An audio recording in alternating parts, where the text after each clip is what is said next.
Hello and welcome to Books of Blood. My name is John, and today I've got another 50 years of horror fiction with 5 books from the year 2020. So, that being said, let's go ahead and get underway, alright? So, the first one we got is Out of Body, and this is by Jeffrey Ford. A small-town librarian witnesses a murder at his local deli, and what had been routine sleep paralysis begins to transform into something far more disturbing. The trauma of holding a dying girl in his arms drives him out of his own body.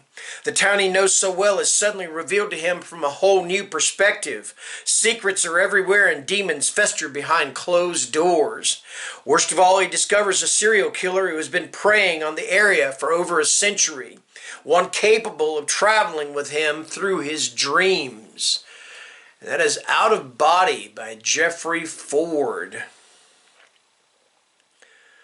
Alright, and next we've got Witch Bottle by Tom Fletcher. Daniel once had a baby brother, but he died a long time ago now. And he had a wife and a daughter, but that didn't work out, so now he's alone. The easy monotony of his job as a milkman in the remote northwest of England demands nothing from him other than dealing with unreasonable customer demands and the vagaries of his enigmatic boss. But things are changing. Daniel started having nightmares, seeing things that can't possibly be there, like the naked, emaciated giant with a black bag over its head, which is so real he swears he could touch it if he dared. It's not just at night bad things are happening either, or just to him. Shaken and unnerved, he opens up to a local witch. She can't discern the origins of his haunting, but she can provide him with a protective ward, a witch bottle, if in return he will deliver her products on his rounds.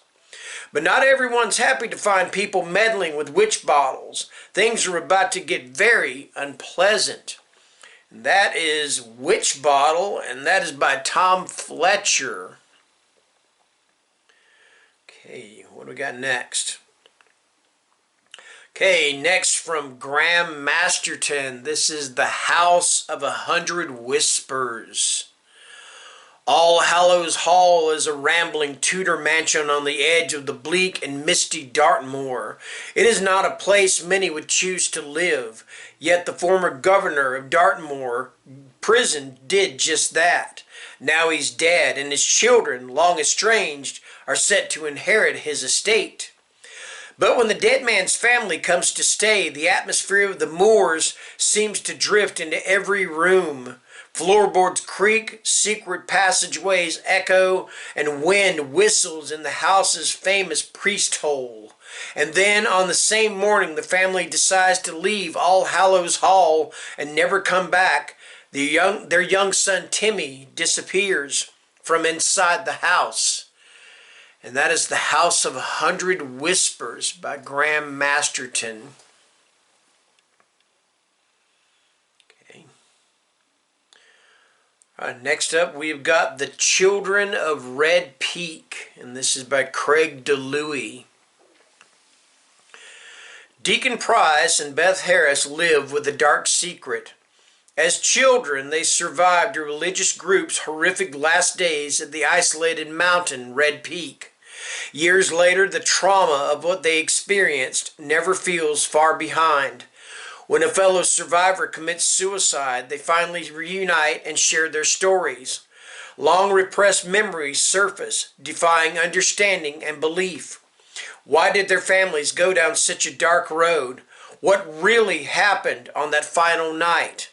The answers lie buried at Red Peak. But truth has a price, and escaping a second time may demand the ultimate sacrifice. And that is The Children of Red Peak by Craig DiLouie. Okay, and finally, we've got Seeking to Devour. This is by Kyle Alexander Romines. The worst monsters are the ones who live inside us. Ellie doesn't believe in werewolves, not at first, but when the mysterious Alexander Thorne moves to town, a series of vicious predator attacks shake her community to its core. As the killings continue, it isn't long before Ellie finds herself at the center of it all. Forced to fight tooth and nail against bloodthirsty monsters for everything she holds dear, it's up to Ellie to unravel a vengeful plot and end the plague of violence. In order to survive, Ellie must answer one question: who is Alexander Thorne? And that is Seeking to Devour by Kyle Alexander Romines. And that is going to do it for the year 2020 and 50 years of horror fiction. Until next time, take care and stay scared. Thank you. Bye-bye.